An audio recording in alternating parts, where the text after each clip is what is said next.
Hello everyone, good morning. स्वागत है आप सभी का ऑनलाइन स्टडी में। आज हम आपके लिए लेकर आए हैं बिहार एसआई प्रीलिम्स के लिए प्रैक्टिस सीट 21। अगर आपने इससे पहले के बाकी के 20 सेट्स को नहीं देखा है तो ज़रूर देखिएगा, प्लेलिस्ट में आपको लिंक मिल जाएगा, या फिर आप पीडीएफ के माध्यम से भी सारे सेट्स को लगा सकते हैं, जिसमें आपको 100 क्वेश्चंस बिल्कुल बीपीएससी के पैटर्न पे सारे क्वेश्चंस देखने को मिलेंगे। तो वीडियो को एंड तक देखिए और कितना स्कोर आप कर सकते हैं, कितनी अच्छी से आपकी तैयारी चल रही हो, सभी चीज़ आप यहाँ पे देख सकते हैं। वीडियो को शुरू करने से पहले जान लेते हैं कि इस प्रैक्टिस सेट का सेफ स्कोर क्या है। जनरल कैटेगरीज के लिए 73 मार्क्स, बीसी के लिए 71, एससी कैटेगरी 67, एसटी के लिए 68 और ईडब्ल्यूएस कैटेगरीज के लिए 70 मार्क्स रखा जाता है। वीडियो अगर अच्छी लगे तो वीडियो को लाइक कर दीजिएगा, साथ ही साथ चैनल को सब्सक्राइब करके नोटिफिकेशन बेल को ऑन रखिए, क्योंकि बिहार एसआई को टारगेट करते हुए हम ये सारे वीडियो को प्रोवाइड करा रहे हैं और रेगुलर आपको यहाँ पे क्लास मिलती है। तो चलिए हम देखते हैं आज के इस वीडियो को। आज की इस वीडियो का फर्स्ट क्वेश्चन ये बनता है कि किस बौद्ध ग्रंथ को प्रारंभिक बौद्ध धर्म का इंसाइक्लोपीडिया कहा जाता है। प्रारंभिक बौद्ध धर्म का इंसाइक्लोपीडिया हम सुत्त पिटक को कहते हैं। ऑप्शन ए सही आंसर है। देखिए, सुत्त पिटक की अगर बात करें तो सुत्त पिटक से दो क्वेश्चंस बन सकते हैं कि पहला कि सुत्त पिटक की रचना किसने की थी? आनंद ने की थी, और ये गौतम बुद्ध के सबसे खास शिष्य थे। देखिएगा, ध्यान रखेंगे, आनंद, ठीक है। और इसमें क्या है कि उपदेशों एवं संवादों का संग्रह, ठीक है ना, बुद्ध के उपदेशों और संवादों का संग्रह इसी में किया गया। नेक्स्ट क्वेश्चन की 16 महाजनपदों का उल्लेख किसमें मिलता है? 16 महाजनपदों का उल्लेख किसमें मिलता है?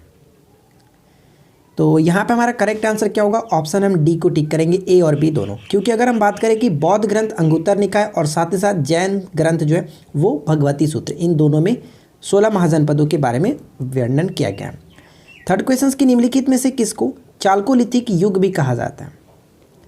चालकोलिथिक युग भी कहा जाता है ताम्रपाषाण युग। ऑप्शन बी को टिक करेंगे, ताम्रपाषाण युग। Question number 4, UN world happiness report 2020 में भारत की रैंक क्या है? तो भारत की रैंक की अगर हम बात करें तो सही आंसर क्या होगा कि 144वां स्थान भारत को मिला है, ध्यान रखेंगे, ठीक है। और ये प्रत्येक वर्ष संयुक्त राष्ट्र के द्वारा जारी किया था 20 मार्च को, ये चीज़ याद रखिएगा। अगला क्वेश्चन ये बनता है कि वर्ष 2020 में इस वर्ष चमेली देवी जैन पुरस्कार, जो कि उत्कृष्ट महिला मध्यस्थों के लिए एक पुरस्कार है, किससे सम्मानित किया गया? तो ध्यान रखिएगा, अगर हम यहाँ पे बात करें सही आंसर तो ऑप्शन सी को टिक करेंगे। अरफा शिरवानी और रोहिणी मोहन, इन दो लोगों को दिया गया इस वर्ष का चमेली देवी जैन पुरस्कार 2020 का। नेक्स्ट क्वेश्चन क्या है कि अपक्षय का विचार संबंधित है। अपक्षय का विचार किससे संबंधित है? तो अपक्षय का विचार हम कह सकते हैं कि एक प्राकृतिक क्रिया जो चट्टानों को सूक्ष्म कणों में विभक्त करता है। ऑप्शन सी को टिक करेंगे। हम यहाँ पे अच्छे से पढ़ सकते हैं कि अपक्षय का मतलब क्या है। देखिए, अपक्षय को इंग्लिश में वेदरिंग कहते हैं, और वह प्रक्रिया जिसके द्वारा पृथ्वी की सतह पर मौजूद चट्टानों में टूट फूट होती है। यह अपवर्दन से अलग है, ठीक है, अपवर्दन से अलग है, क्योंकि इसमें क्या होता है कि टूटने से निर्मित जो भू पदार्थ होते हैं उनका एक जगह से दूसरी जगह स्थानांतरण या परिवहन नहीं होता है। तो ये चीज़ आपको ध्यान में रखना है। चलिए नेक्स्ट क्वेश्चन देखिए, क्या कह रहा है कि भारत में राजनीतिक व्यवस्था के मूलभूत लक्षण है। भारत में राजनीतिक व्यवस्था के मूलभूत लक्षण है, तो उपरोक्त में से सही उत्तर का हमें चयन करना है। तो पहला पॉइंट देखें तो यह एक लोकतांत्रिक गणतंत्र है, बिल्कुल सही है। इसमें संस्थात्मक रूप से सरकार है, बिल्कुल सही है। और सर्वोच्च सत्ता जो कि भारत में जनता में निहित है, ये पॉइंट भी सही है। तो हम यहाँ पे कह सकते हैं कि ऑप्शन सी करेक्ट होगा, 1, 2, 3। नेक्स्ट क्वेश्चन क्या बनता है कि पंचवर्षीय योजना की कौन सी अवधि सत्य नहीं है? बहुत अच्छा क्वेश्चन है, ध्यान रखिएगा कि पंचवर्षीय योजना की निम्नलिखित में से कौन सी जो अवधि दी गई है वो सही नहीं है। तो प्रथम पंचवर्षीय योजना 51 से 56, सेकंड की बात करें तो 56 से 61 बिल्कुल सही, तृतीय की देखें तो ये 61 से 66 बिल्कुल सही। लेकिन आपको पता है कि 66 के बाद अकाल पड़ गया था और 3 वार्षिक योजना चलाई गई थी 66 से 69 तक, और उसके बाद चौथी पंचवर्षीय योजना स्टार्ट की गई थी। कह सकते हैं कि 1969 से लेकर के 74 तक चला था। तो ये चीज़ ध्यान रखिएगा। तो यहाँ पर हमारा ऑप्शन डी को टिक करेंगे, जो कि सही नहीं है। नेक्स्ट क्वेश्चन की समानता का अधिकार संविधान के निम्न अनुच्छेदों में से किसके अंतर्गत दिया गया? समता का अधिकार या फिर समानता का अधिकार किस अनुच्छेद में वर्णन किया गया? तो आपको पता है कि समता या फिर समानता का अधिकार जो है 14 से 18 के बाद कही गई है, 14 से 18 के बीच। तो 14 होगा, 15 होगा और 16 होगा, यानी कि बी 2, 3, 4 कह सकते हैं। तो 2, 3, 4 हमारा ऑप्शन सी में है, ठीक है। चलिए नेक्स्ट क्वेश्चन क्या है कि निम्नलिखित कथनों पर विचार कीजिए। फर्स्ट और सेकंड पॉइंट थे कि पढ़िए और बताइए उपरोक्त में से कौन सा कथन जो कि संबंधित है, सही हमें बताना है।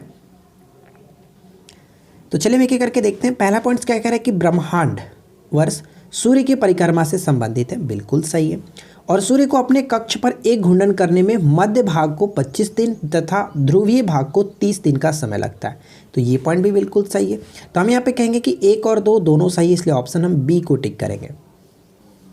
अगला क्वेश्चन ये है कि राष्ट्रपति रामनाथ कोविंद को भेंट की गई उस पुस्तक का नाम क्या है जो मनोहर पारिकर के जीवन को समर्पित है। मनोहर पारिकर गोवा के कह सकते हैं कि पूर्व मुख्यमंत्री थे जिनका निधन हो गया, और यहाँ पे इस क्वेश्चन का राइट आंसर हो जाएगा इनविजिबल। ठीक है, ऑप्शन बी को टिक करेंगे। नेक्स्ट वन है कि जनवरी 2021 में 108वें भारतीय विज्ञान कांग्रेस की मेजबानी कौन सा शहर करेगा। तो 2021 में 108वीं भारतीय विज्ञान कांग्रेस का आयोजन पुणे को करना है, ऑप्शन बी को टिक करेंगे। जबकि 2020 में बात करें 107वें विज्ञान कांग्रेस का आयोजन बेंगलुरु में किया गया था। नेक्स्ट वन कि हम देखते हैं कि तारे टिमटिमाते हैं, इसका कारण क्या है। तारे का टिमटिमाना हम बताइए कि क्या कारण होता है।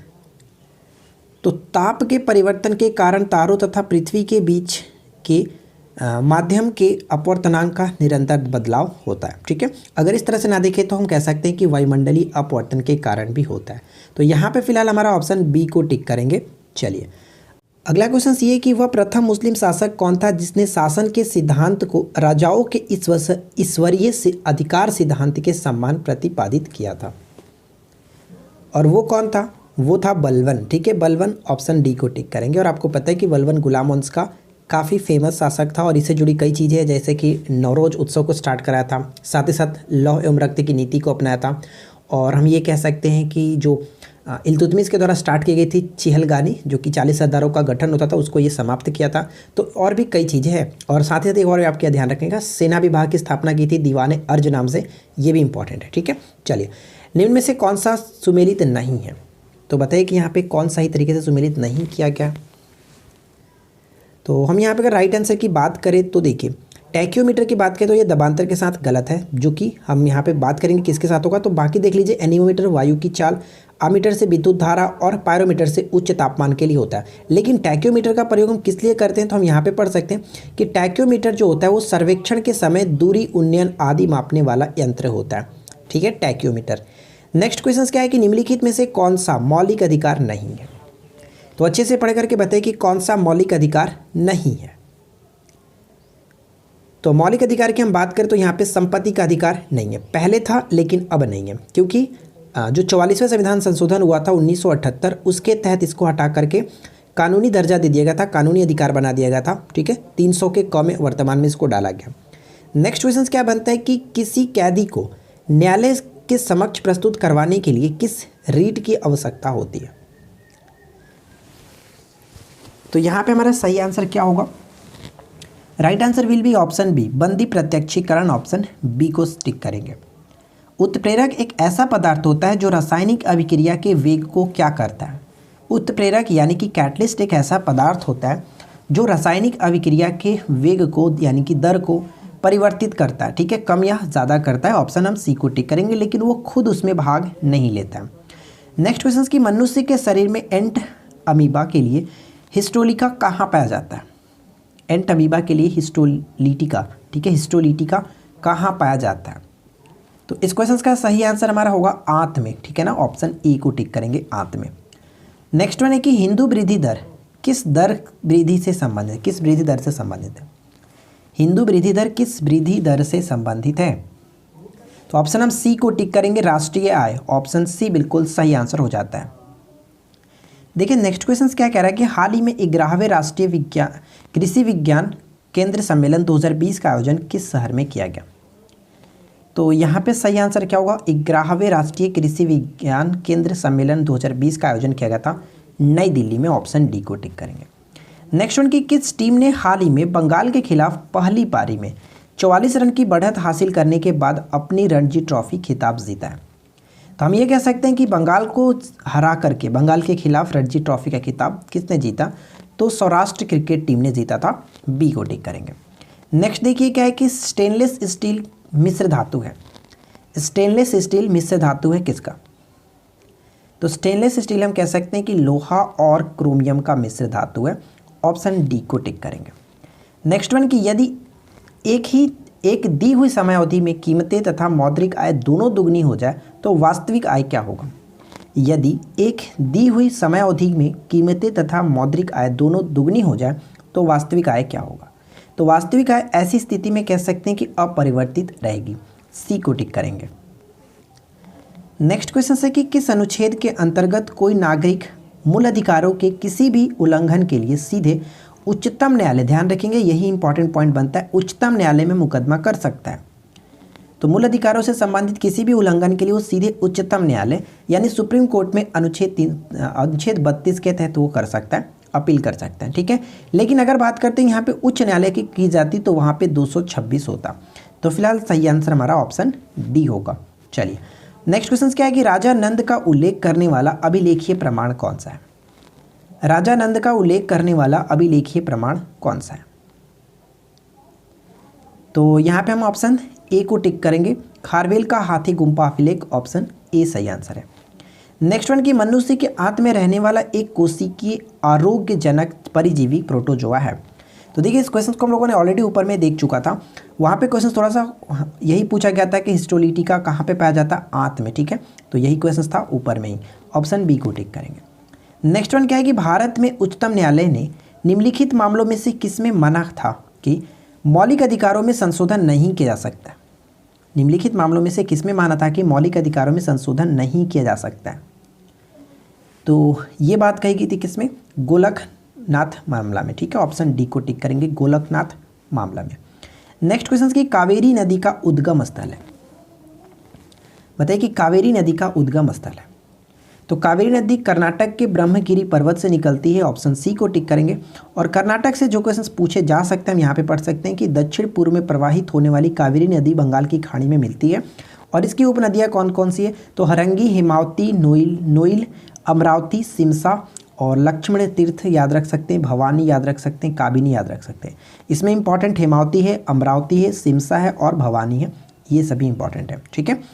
अगला क्वेश्चन क्या बनता है कि निम्नलिखित में से कौन से कारक महाद्वीपीय धाराओं को प्रभावित करते हैं? तो बताइए कि महाद्वीपीय धाराओं को प्रभावित करते हैं कौन से कारक?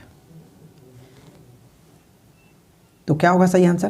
पृथ्वी का घूर्णन, वायुदाब और पवन, साथ ही साथ महासागर जल का घनत्व, ठीक है। तो यहाँ पे सही आंसर होगा ऑप्शन सी, 1, 2, 3।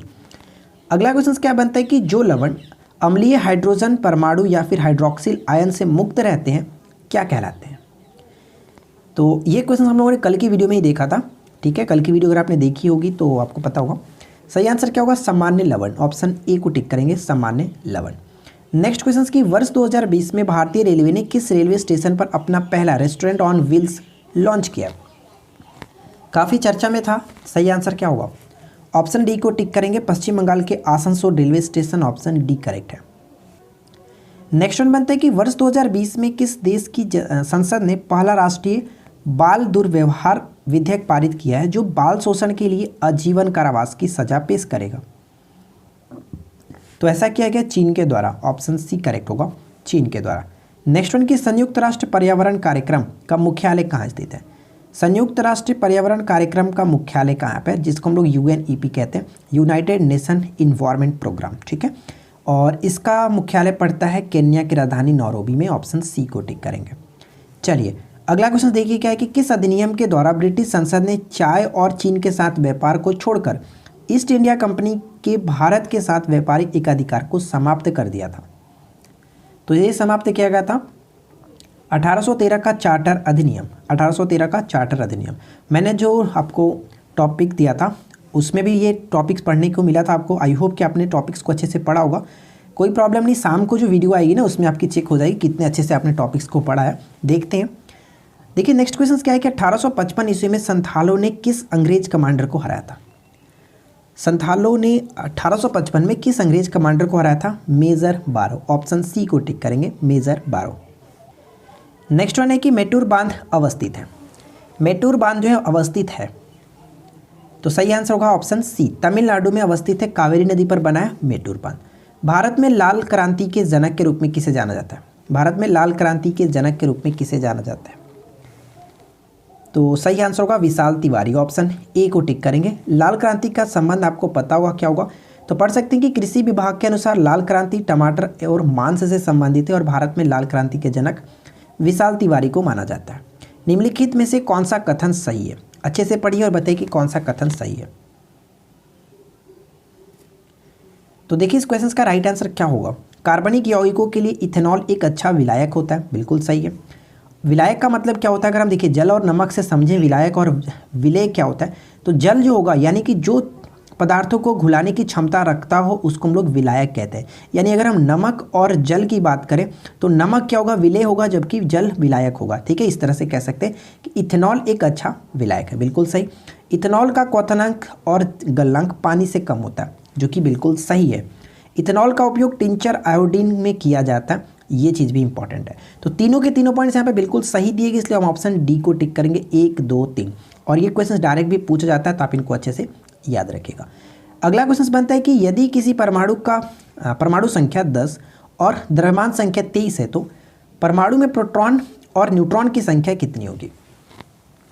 तो ध्यान रखिएगा इस क्वेश्चन को कैसे करते हैं। प्रोटॉन की संख्या और परमाणु संख्या दोनों बराबर होता है, यानी कि अगर हम यहाँ पे परमाणु संख्या 10 है तो प्रोटॉन की संख्या भी 10 होगा। ठीक है, और न्यूट्रॉन की संख्या कैसे निकालते हैं? अगर द्रव्यमान की संख्या में से अगर हम प्रोटॉन की संख्या घटा दें तो हमारा निकल जाएगा, यानी कि 23 में से अगर हम 10 घटा दें तो कितना होगा? 13। तो कह सकते हैं कि 10 और 13 यहाँ पे सही आंसर होगा। ऑप्शन हम डी को टिक करेंगे, ध्यान रखेंगे ऑप्शन डी को टिक करेंगे। अगला क्वेश्चन ये बनता है कि पटना उच्च न्यायालय की स्थापना कब हुई थी? पटना उच्च न्यायालय की स्थापना 1916 में किया गया था, ये बिल्कुल सही है। अगला क्वेश्चन की जो परागण बंद पुष्पों में होता है कहलाता है, जो परागण बंद पुष्पों में होता है उसको हम लोग क्या कहते हैं? तो यहाँ पे करेक्ट आंसर होगा कैलिस्टोगैमी। ठीक है, कैलिस्टोगैमी कहते हैं। नेक्स्ट क्वेश्चन क्या बनता है कि बीज विकसित होता है, बीज जो होते हैं वो विकसित होता है, तो सही आंसर हमारा यहाँ पे बन जाता है क्या? ऑप्शन बी, बीजांड से। ठीक है, बीजांड से ऑप्शन बी को टिक करेंगे। अगर आपने अभी तक इस वीडियो को लाइक नहीं किया तो प्लीज़ वीडियो को लाइक कीजिए, और इस वीडियो का लाइक का टारगेट मैं रखता हूँ 800 लाइक्स। ठीक है, देखते हैं कि कितने लोग हमारे साथ सपोर्ट में हैं और इस वीडियो का लाइक का टारगेट कंप्लीट कर देते हैं। वीडियो को लाइक्स अधिक से अधिक कीजिए और शेयर कीजिए। 800 लाइक्स का टारगेट रखते हैं। सॉरी, इस क्वेश्चन को बिना पढ़े आगे बढ़ रहे हैं। तो देखिए लीनियस ने द्विनामकरण की विचारधारा सर्वप्रथम प्रकाशित की थी, किसमें? क्या होगा सही आंसर? तो राइट आंसर यहाँ पे हो जाता है ऑप्शन बी, यानी कि स्पीसीज प्लांटेरम में। ठीक है, प्लांटेरम ऑप्शन बी को टिक करेंगे। अगला क्वेश्चन की हार्मोन इंसुलिन का उत्पादन होता है, हार्मोन इंसुलिन का उत्पादन होता है, बताइए कहाँ से?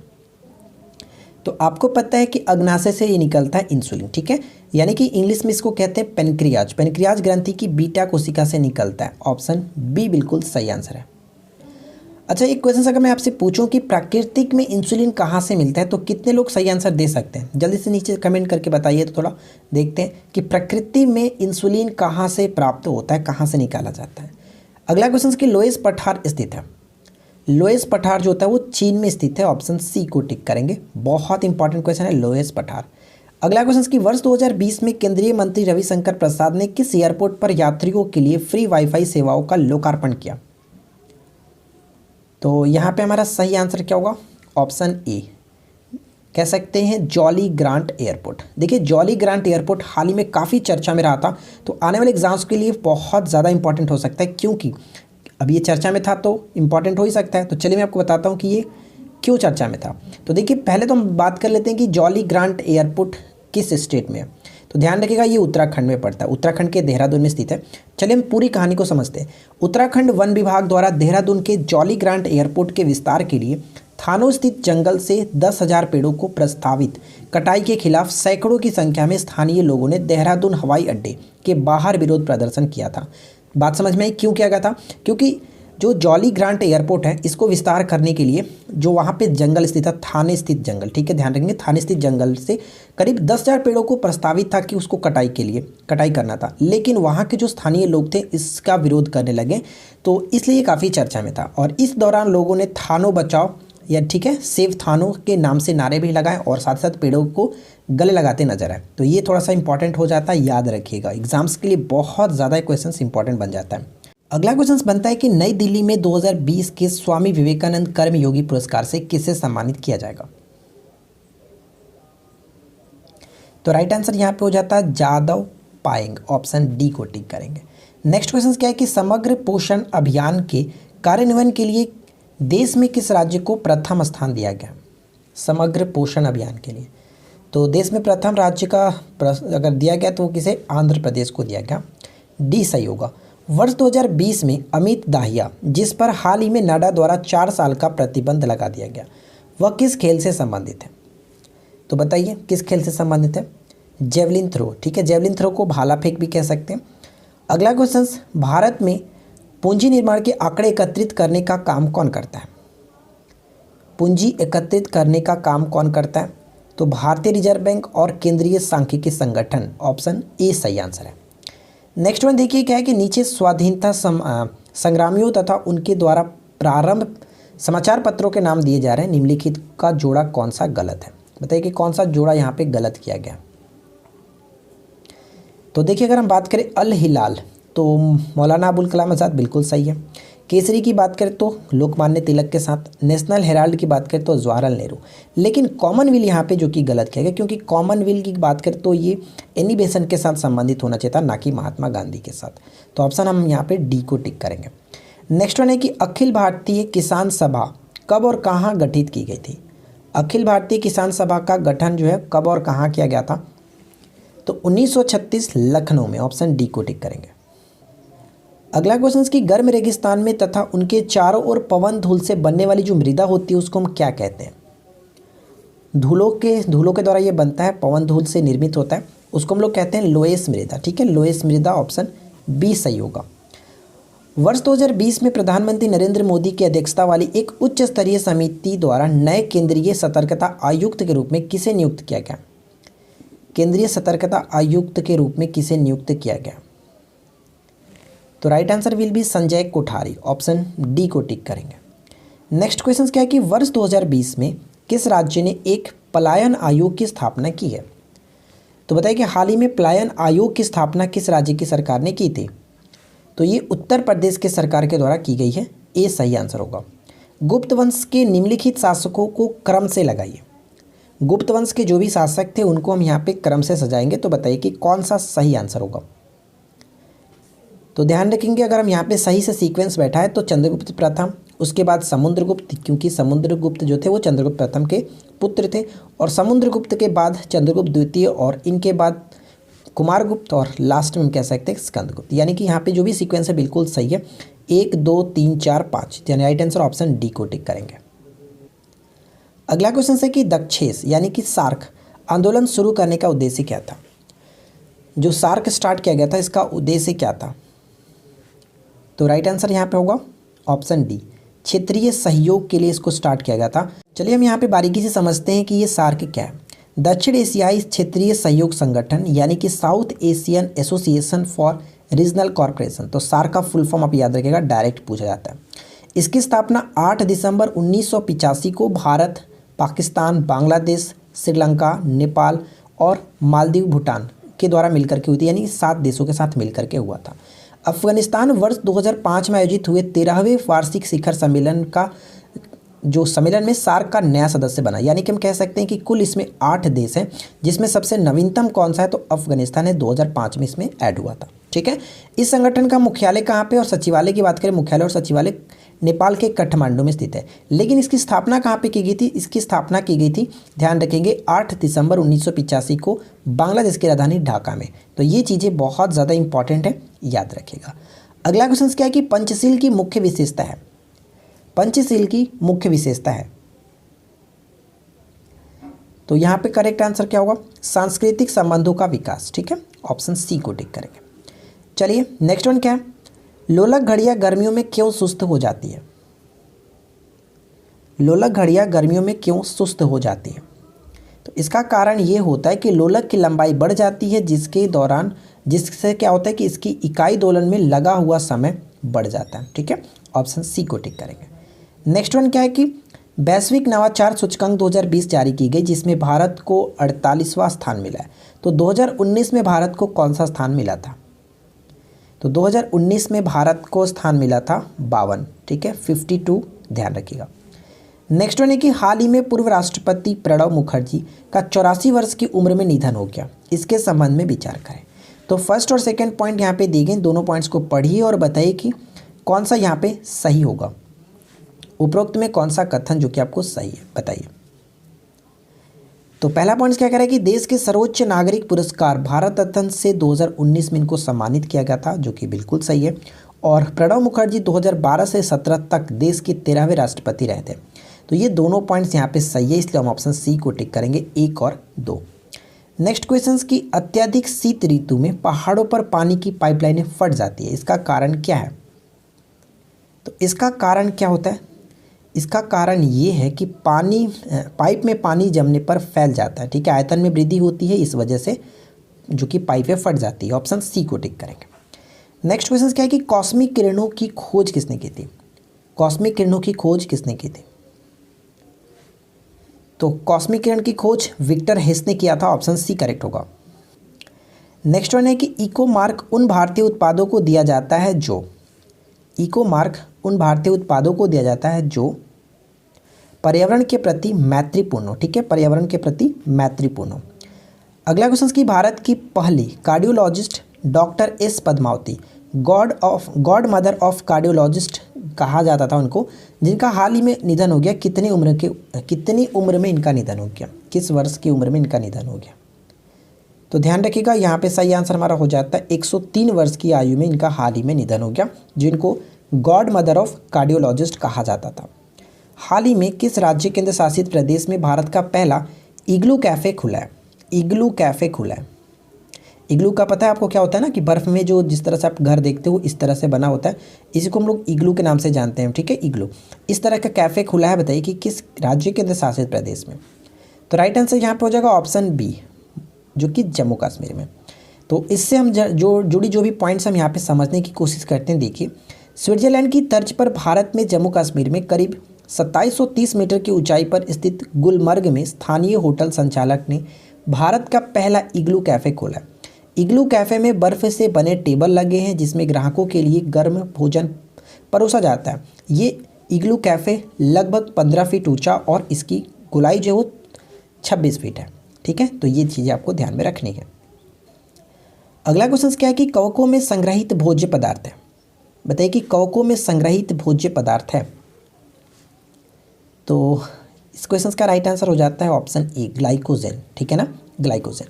नेक्स्ट क्वेश्चन की भारतीय दर्शन की आरंभिक विचारधारा, भारतीय दर्शन की आरंभिक विचारधारा। तो हम यहाँ पे ऑप्शन बी को टिक करेंगे, मीमांसा, ठीक है, मीमांसा। अगला क्वेश्चन की 1337 से 1453 तक 100 वर्षों से भी अधिक समय तक उनके बीच युद्ध चलता रहा, बताइए। कह सकते हैं कि 100 वर्षीय जो युद्ध हुआ था किन दो देशों के बीच हुआ था? तो यहाँ पे सही आंसर क्या होगा? इंग्लैंड और फ्रांस, ऑप्शन डी को टिक करेंगे।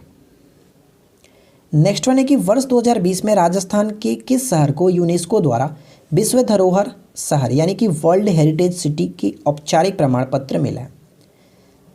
तो वो शहर कौन सा था? राजस्थान का जो राजधानी है जयपुर, राजस्थान की राजधानी जयपुर को हाल ही में विश्व धरोहर स्थल में जोड़ा गया। अच्छा, एक क्वेश्चन मैं आपसे पूछूं कि वर्ल्ड हेरिटेज डे कब मनाया जाता है? विश्व धरोहर जो दिवस है प्रत्येक वर्ष कब मनाया जाता है? तो कितने लोग सही आंसर बता सकते हैं? तो जल्दी से कमेंट करके आंसर दे दीजिएगा। वर्ष 2020 में किस राज्य सरकार ने गाँवों के मानचित्रण के लिए एक ड्रोन उपयोग करने का निर्णय लिया था? गाँवों के मानचित्रण के लिए ड्रोन का उपयोग करने का निर्णय लिया था, बताइए कि किस राज्य सरकार ने? तो ये जो निर्णय लिया गया था महाराष्ट्र के सरकार के द्वारा, बी को टिक करेंगे। नेक्स्ट क्वेश्चन की विष्णु के 10 अवतारों की जानकारी का स्रोत क्या है? विष्णु के 10 अवतारों की जानकारी का स्रोत हम कह सकते हैं क्या है? मत्स्य पुराण, ठीक है, मत्स्य पुराण। और पुराणों में सबसे पुराना माना जाता है मत्स्य पुराण को। भारत के संविधान में केंद्र और राज्यों के बीच किया गया शक्तियों का विभाजन इनमें से किसमें उल्लेखित योजना पर आधारित है? भारत सरकार अधिनियम 1935, ठीक है, भारत सरकार अधिनियम 1935। नेक्स्ट वन की निम्नलिखित स्थानों में से कहाँ सैम्पेन जनजाति पाई जाती है? तो बताइए कि सैम्पेन जनजाति जो है वो पाई जाती है कहाँ पे? तो यहाँ पे हमारा राइट आंसर हो जाएगा निकोबार द्वीप समूह, ऑप्शन बी को टिक करेंगे, ठीक है। नेक्स्ट वन क्या है कि 2020 ऑस्ट्रेलियन ओपन महिला एकल खिताब किसने जीता? 2020 में ऑस्ट्रेलियन ओपन महिला एकल का खिताब किसने जीता?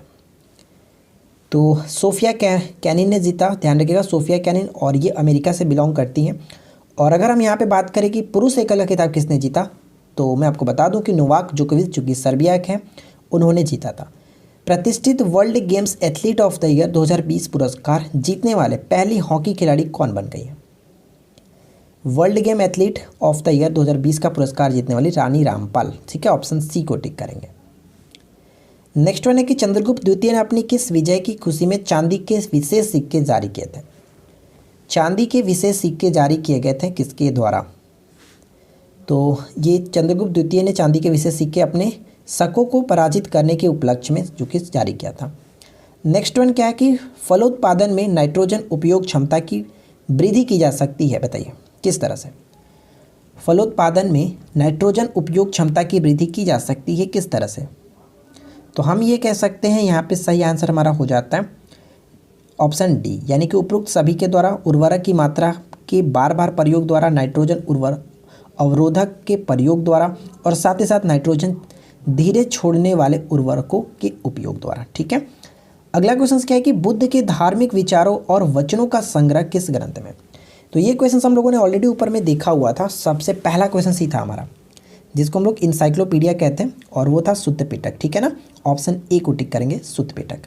तो यहाँ पे पढ़ सकते हैं कि सर्वाधिक प्राचीन बौद्ध ग्रंथ भी त्रिपिटक ही है, और त्रिपिटक 3 है। ठीक है, त्रिपिटक की 3 भाग में बांटा गया, जैसे सुत्त पिटक, विनय पिटक और अभिधम पिटक।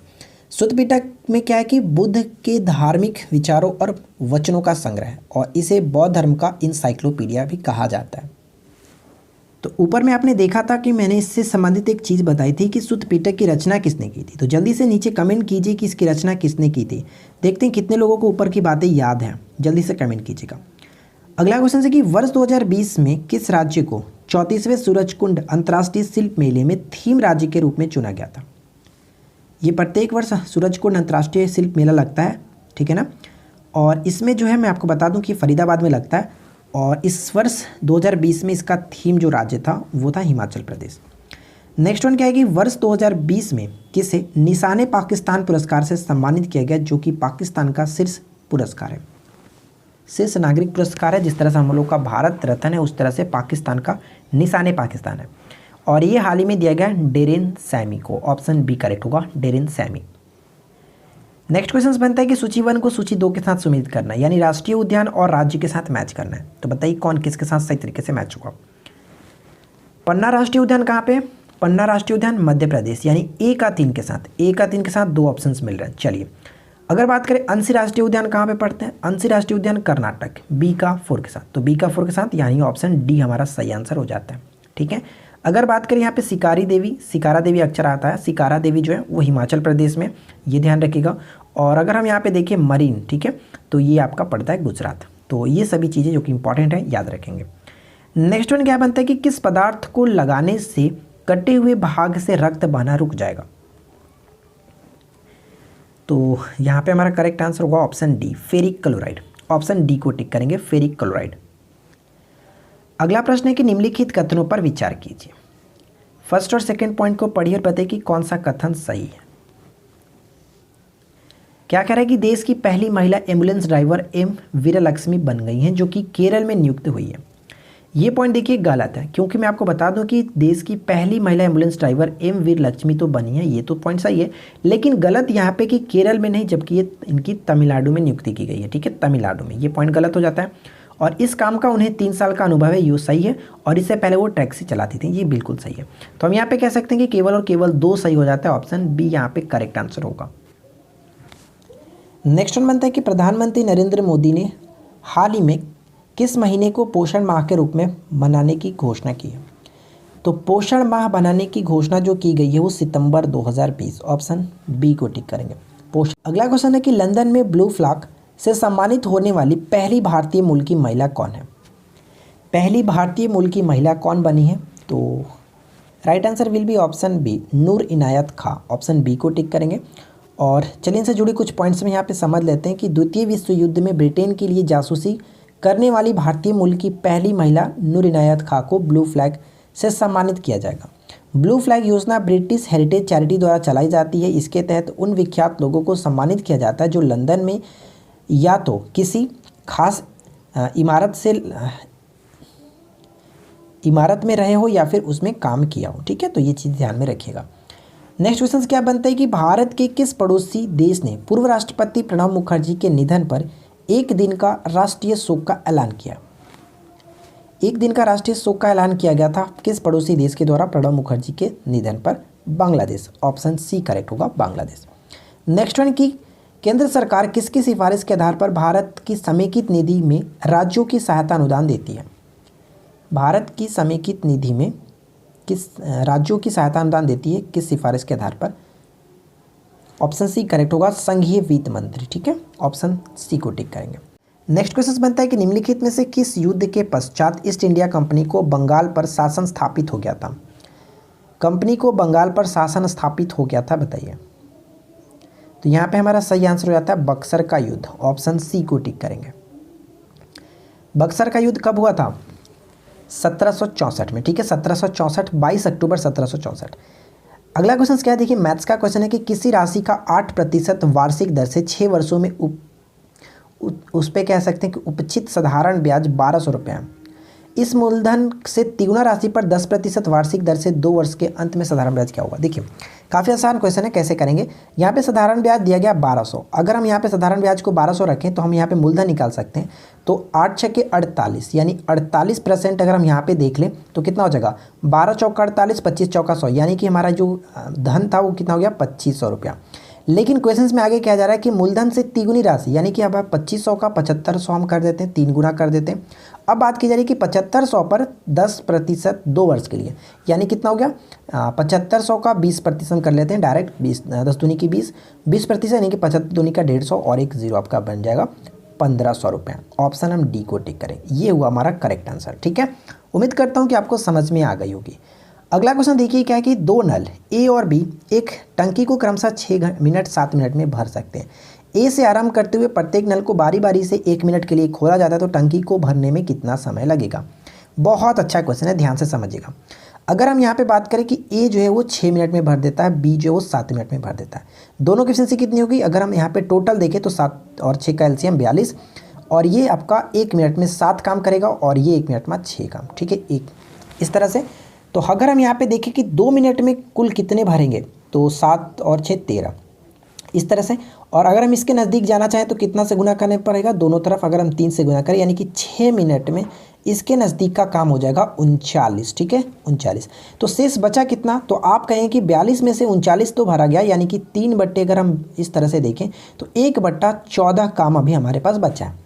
ठीक है, 6 मिनट ऑलरेडी हम भर चुके हैं, 6 मिनट में हम लोग 39 काम कर चुके हैं, लेकिन अभी हमारे पास बचा है 1/14। अब कैसे करेंगे? तो आपको पता है कि अब 6 बार हुआ है, तो 1 2 3 4 5 और 6, यानी कि ये कम किया। अब करना किसे? ए को करना पड़ेगा।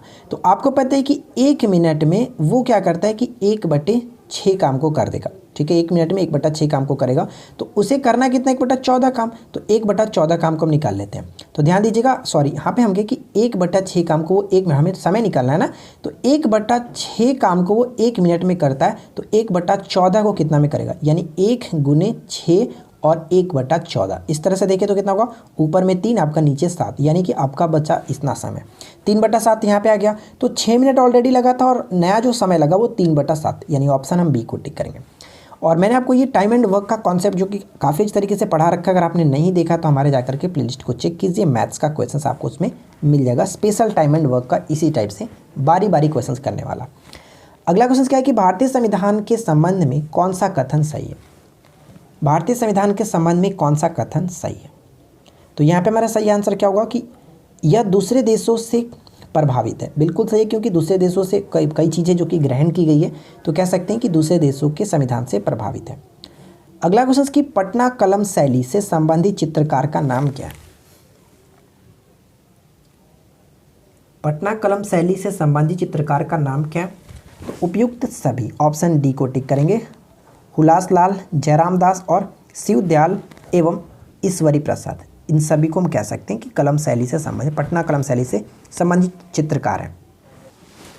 अगला क्वेश्चन कि निम्नलिखित में से किस देश ने 8वीं पूर्वी एशिया शिखर सम्मेलन आर्थिक मंत्रियों की बैठक की अध्यक्षता की है? तो यहाँ पे हमारा करेक्ट आंसर हो जाता है ऑप्शन ए, यानी कि वियतनाम। ठीक है, वियतनाम, ऑप्शन ए को टिक करेंगे। यहाँ पे कुछ पॉइंट्स हम पढ़ सकते हैं कि पूर्वी एशिया शिखर सम्मेलन 2020 यानी आर्थिक मंत्रियों की बैठक की अध्यक्षता वियतनाम के उद्योग और व्यापार मंत्री त्रान तुआन अन ने की थी। ठीक है, और इस शिखर सम्मेलन में भारत का प्रतिनिधित्व केंद्रीय वाणिज्य और उद्योग मंत्री पीयूष गोयल ने किया। बैठक में सभी 10 देश, आसियान के जो भी देश हैं कौन कौन है, Brunei, Cambodia, Indonesia, Laos, Malaysia, Myanmar, Philippines, Singapore, Thailand और वियतनाम के व्यापार मंत्रियों ने भी भाग लिया था। ठीक है ना। चलिए अगला क्वेश्चन है कि एक क्रिकेट मैच में पहले 10 ओवर में रन रेट जो था वो 3.2 थे।